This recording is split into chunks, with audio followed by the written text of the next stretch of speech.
નમસ્કાર દર્શક મિત્રો, મનની શાંતિનું વિજ્ઞાન વાસ્તુ જ્ઞાનમાં આપનું સ્વાગત છે। આજે વાસ્તુ જ્ઞાન આપશે પ્રખ્યાત વાસ્તુગુરુ આર્કિટેક્ટ મયંક રાવલ। મયંકભાઈ, સૌપ્રથમ સ્વાગત આપનું। નમસ્કાર મયંકભાઈ, સૌપ્રથમ એક એવી માન્યતા છે કે ઘરનું જે દ્વાર હોય તે વ્યક્તિની રાશિ પર નક્કી થાય છે, આ શું સાચું છે?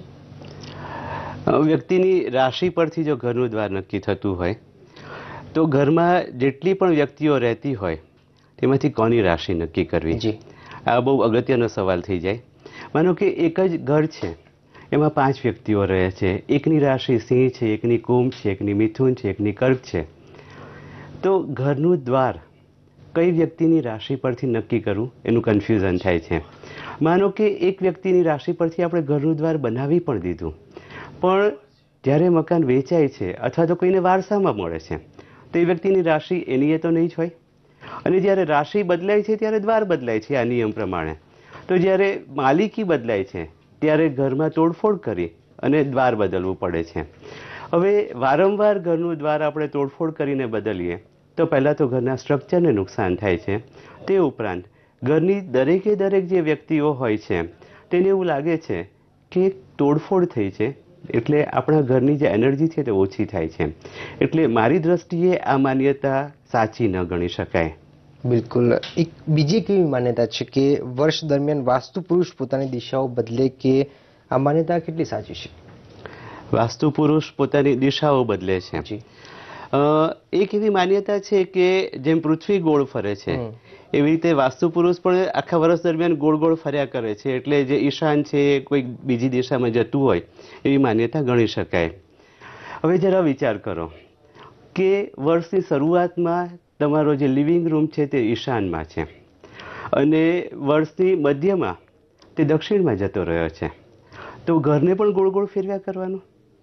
એટલે મારી દ્રષ્ટિએ આ માન્યતા ક્યાંથી આવી એ જાણવું ખૂબ જરૂરી છે।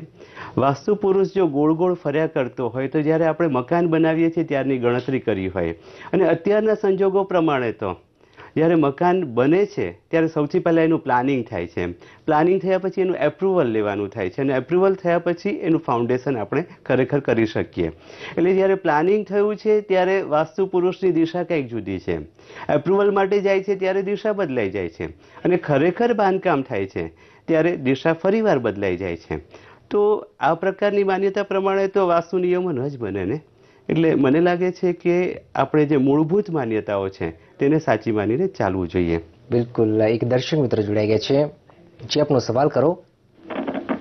હેલો। હા, બોલો બેન, આપનો સવાલ કરો।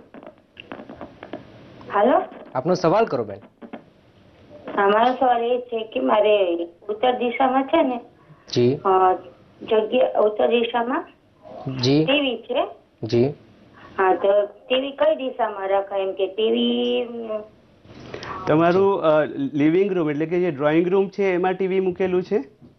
ના, ઓસરીમાં જ છે। અચ્છા, અને ઓસરી અને કઈ દિશામાં આવેલી છે? ઓસરી દક્ષિણ દિશામાં આવેલી છે।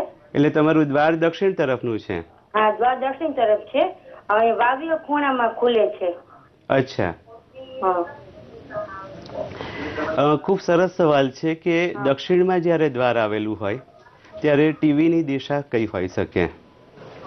મોટાભાગે એવું બનતું હોય છે કે જે દિશામાંથી એન્ટર થઈએ છીએ એની ડાબી કે જમણી બાજુ આપણે ટીવી મૂકી દઈએ।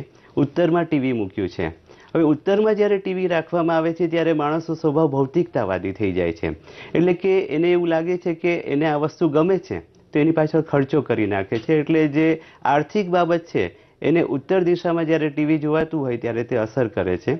એટલે આ જગ્યાએ જો પૂર્વ તરફ અને પૂર્વ મધ્યથી ઈશાન તરફ જો જગ્યા હોય અથવા તો પૂર્વ મધ્યની અંદર જો ટીવી રાખવામાં આવે તો તે સાચી દિશા જરૂરથી ગણી શકાય।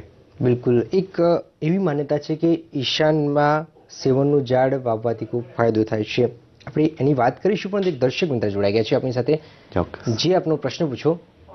હાલો, આપનો પ્રશ્ન પૂછો। હા, હું જામનગર ભાઈ બોલું છું। જી, મેં એ જાણ્યું છે કે નૈઋત્યના પ્રવેશ દ્વાર વાળા લોકો પૂર્વ દિશા વાળા, ઈશાન દિશા વાળા માં મિલકત ખરીદી નથી શકતા। મેં એવા કરોડપતિ લોકોને જોયા છે કે જેના એક પછી એક મિલકત નૈઋત્યની દિશા વાળી ખરીદાય છે, જી, છતાં એ લોકો કરોડોપતિ છે, અત્યારે 1 કરોડ જામનગરમાં ન્યુઝપેપર બહાર પાડ્યું, એ લોકોનું દ્વાર અત્યારે મિલકતનું નવી પેઢીનું દ્વાર નૈઋત્યનું છે, છતાં એ લોકો કરોડોપતિ જ છે. આપનો પ્રશ્ન ટૂંકમાં જણાવો. મિલકતોનું દ્વાર નૈઋત્ય પશ્ચિમમાં છે કે નૈઋત્ય દક્ષિણમાં છે? નૈઋત્ય દક્ષિણમાંની લાસ્ટ મિલકત એની 1 કરોડનું જે બિઝનેસ કર્યું ને એ દક્ષિણમાં જાય છે. બરાબર છે. ખૂબ સરસ સવાલ છે અને એક ખોટી માન્યતા અહીંયા પૂરી કરવાની વાત આવી રહી છે. મેં જેમ વારંવાર કહ્યું છે કે દક્ષિણના દ્વાર હંમેશા નેગેટિવ નથી હોતા, તે માન્યતાને આ વાત સમર્થન આપે છે.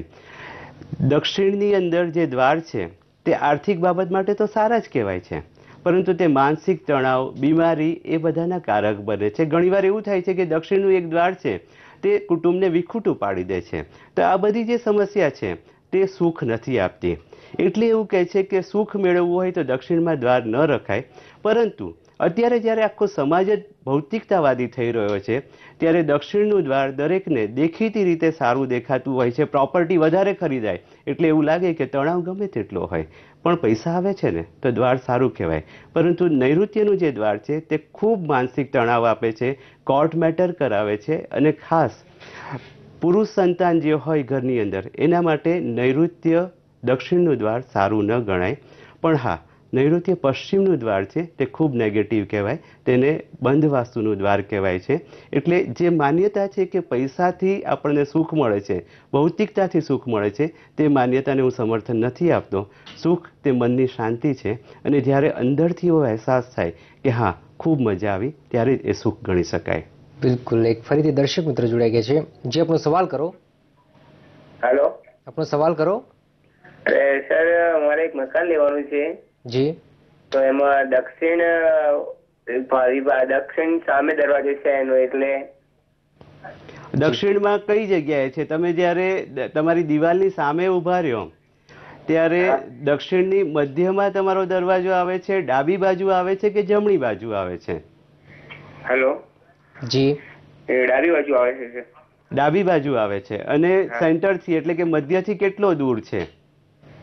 એ મધ્યથી અંદર એટલે સાઈઝ કહો છો તમે?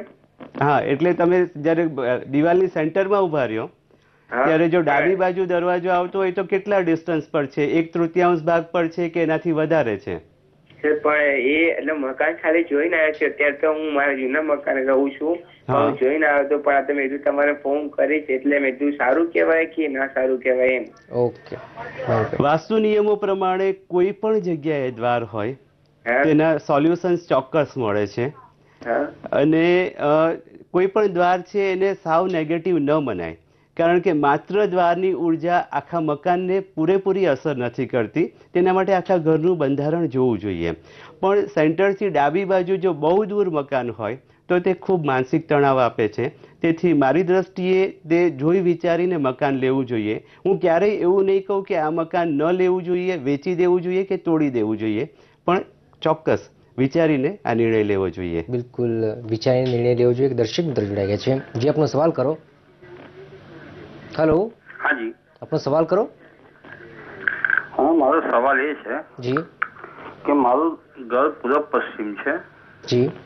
ને મારો દરવાજો જી લેફ્ટ સાઈડ પર દિવાલની સાથે પૂર્વ તરફ છે કે પશ્ચિમ તરફ છે? પશ્ચિમ તરફથી. બરાબર છે. અને તમે મધ્યમાં ઉભા રહ્યો જ્યારે પશ્ચિમમાં દિવાલની સામે જોઈને, ત્યારે ડાબી તરફ આવે છે, સેન્ટરમાં આવે છે કે જમણી તરફ આવે છે? ડાબી તરફ આવે છે. એટલે વાયવ્ય તરફ આવે છે. હાજી, બરાબર છે. મારો સીધો જ દરવાજો છે. હું 3જા માળે રહું છું. ઓકે. ને મારું ફેમિલી આખું જોઈન્ટ ફેમિલી છે. જી. મારા ભાઈઓ નીચે રહી છે. જી. ને હું 3 ઉપર માળે રહેવાનું છે, 3જા માળે. જી. ઓકે. મારા મનને શાંતિ નથી મળતી. ઓકે. તમારા ઘરના ઈશાનમાં શું છે અને તમારા ઘરના બ્રહ્મ એટલે કે મધ્ય ભાગમાં શું છે? મધ્ય ભાગમાં લિવિંગ રૂમ છે. ઓકે. આગળની સાઈડ પર એક બેડરૂમ છે. અને ઈશાન ખૂણામાં શું છે? ઈશાન ખૂણામાં કોઈ વસ્તુ નથી. ઈશાન ખૂણામાં મારું રસોડું છે. રસોડું છે. બરાબર છે.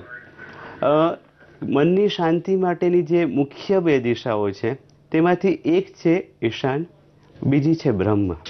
બ્રહ્મની અંદર લિવિંગ રૂમ આવેલો છે, એટલે જ્યારે ઘરની મુખ્ય એક્ટિવિટી બ્રહ્મમાં થતી હોય ત્યારે તેમાં સારા પરિણામો નથી મળતા.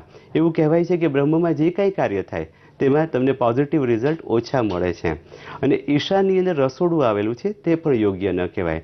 એટલે આના માટે ઘરની અંદર ખાસ જે સેન્ટ્રલ પાર્ટ છે એટલે કે લિવિંગ રૂમ છે તેમાં સંધ્યા સમયે 1 કલાક સફેદ લાઇટ ચાલુ રાખવી જોઈએ. ઘરની અંદર મહામૃત્યુંજયના મંત્ર પૂજા કરતી વખતે બેસીને કરવા જોઈએ. અને બીજી વસ્તુ કે દર ગુરુવારે ઉંબરો પૂજી અને મુખ્ય દ્વાર પર આસોપાલવનું તોરણ જો લગાડવામાં આવે તો આ સમસ્યામાં ફાયદો થશે. અને એ ઉપરાંત ઘરની અંદર ગુગળનો ધૂપ જો કરવામાં આવે તો વધારે રાહત રહેશે. બિલકુલ સાચી વાત. એક ફરીથી દર્શક મિત્ર જોડાઈ ગયા છે, જે આપનો સવાલ કરો.